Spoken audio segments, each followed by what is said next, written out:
Yeah, so now PCA is pretty fine, but we will see that PCA is actually an instance of some more general family of matrix decomposition problems or decomposition tasks. These tasks are generally quite interesting if we are doing feature reduction or even feature analysis or stuff like that. Yeah. So basically, and we will talk about singular value decompositions right now. Singular value decomposition is a generalization that is some kind of the general family. Yeah. So principal component is a special instance of singular value decomposition. So singular value decomposition is more general and can reveal maybe even a little bit more than PCA. Typically, SVD, singular value decomposition, is a little bit more complex. So people usually rely on PCA, but consider or you should consider SVD also for doing exploratory feature analysis, and we'll see why is that the case, hopefully on one of the next slides. Yeah, so we start with singular value decomposition, and first of all we'll see what is actually the relationship, or how does SVD evolve from PCA. So here we go. So first of all, we now assume that D determine or denotes the normalized data matrix. We have n observations and D features still. Yeah.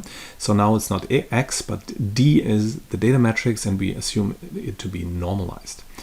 Actually, PCA, as we got to know it in the previous chapter, it can be formalized as an eigenvalue decomposition of a special matrix, and that is the covariance matrix, which can be computed by simply taking D transposed times D. Yeah? So as long as D is the normalized matrix, data matrix, we can compute the covariance matrix, which is a D times D matrix then, because we take an n times D, well, D times n matrix times or dot an n times D matrix, so we get a D times D matrix in that case. Yeah? So the covariance matrix, which can be computed by this one here, is a D times D matrix, and we can decompose that into two matrices, V and E, yeah? And the decomposition is V times E times V transposed. And the point is that we have in V all the principal components called the eigenvectors in that case. Yeah, so that is a D times D matrix. The columns are pairwise independent unit vectors, meaning that the length of these vectors here, yeah, PC1 is a D-dimensional vector, unit vector, so the length is 1. And PC1 is independent of all the others pairwise, so all the dot products are actually 0, so they are orthogonal to each other. So they are the new basis, as we got to know in the previous chapter, of this transposed perfect rotation, so to say. Yeah. So this D times D matrix, we have these PCs, which are D-dimensional vectors. All of them are the new unit vectors if we transpose the data under a perfect under the perfect or optimized according to the loss. Yeah. So those are the vectors, and here the E is a diagonal matrix, also D times D, otherwise it doesn't make sense, of course. So diagonal means only the diagonal has some elements, all the other elements are 0. Yeah. And what are the elements here? Well, we have D elements if it's a D times D matrix. Yeah. At the diagonal we have D elements, and those are basically the eigenvalues. Yeah. So the spread, the variance along the corresponding eigenvectors. Yeah? So lambda 1, this one here, is the variance along the first principal component, the first eigenvector here. Lambda 2 is the spread, the variance along PC2, and so on and so on. And lambda d is the variance along PCD, obviously. Yeah? So those are the corresponding eigenvalues for the eigenvectors. And the nice thing is, as we get it, lambda 1 is the largest eigenvalue, lambda 2 is the second largest eigenvalue, and so on and so on and so on. Yeah? So anyway, this eigenvalue decomposition of the covariance matrix, that is once again how we can produce the PCs, the principal components. Yeah? So this formalization is kind of yet another possibility for computing the PCA, because we can find this decomposition based on numerical algorithms. We will see later on, for example, how we can compute those decomposition, or this decomposition based on an optimization problem. Yeah? But we'll see that later on. But anyway, so we have the PCA, or PCA can be computed or can be formalized as an eigenvalue decomposition of the covariance matrix into these two vectors. Now, SVD is, as I told you before, a generalization of this eigenvalue decomposition, actually. Yeah? So once again, let D our normalized data matrix. So we have n objects, D dimensions. So it's an n times D data matrix.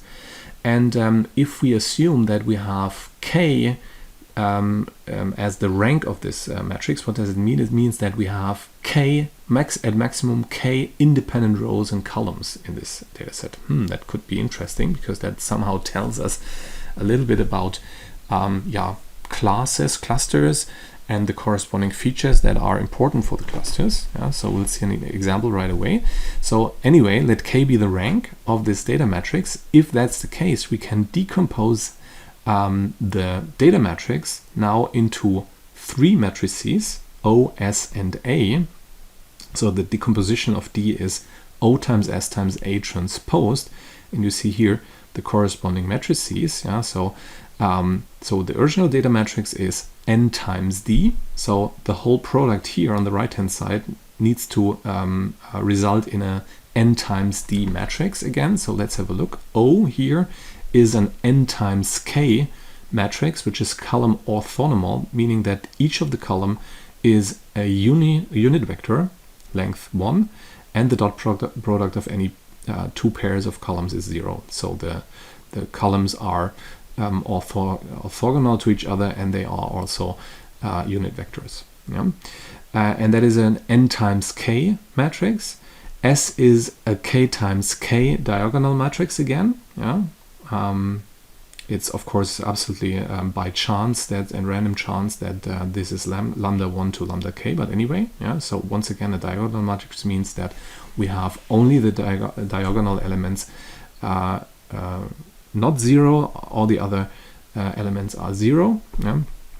And so this gives us n times k dot k times k gives us an n times k matrix. So we need a k times d matrix in order to get an n times d matrix, which is the one that we have. Yeah? So this must be a k times d matrix, and that's what it is. A transposed is a k times d matrix, which is in that case row orthonormal, the same as here, but now not the columns but rows, meaning that each of the row is a unit vector, and the rows are pairwise independent. So the dot product of any two rows is 0 again. Yeah? So if you omit the transposed, meaning that you only have A is again a column orthonormal thing. Yeah, which is then D times K, of course. So original A is D times K, but we use A transposed here, which is a K times D matrix. Yeah, and once again we have D times K dot K times K, giving you, so this dot product here gives you our matrix multiplication, gives you an n times K matrix, and then dot product or matrix multiplication with a K times D matrix gives you an n times D matrix, which is the original matrix here. Yeah? So the ranks, the dimensions are okay of these things here. Anyway, so you get these this decomposition, and the interesting question now, of course, is what do these matrices here tell you? And we'll have a look at this in the following example.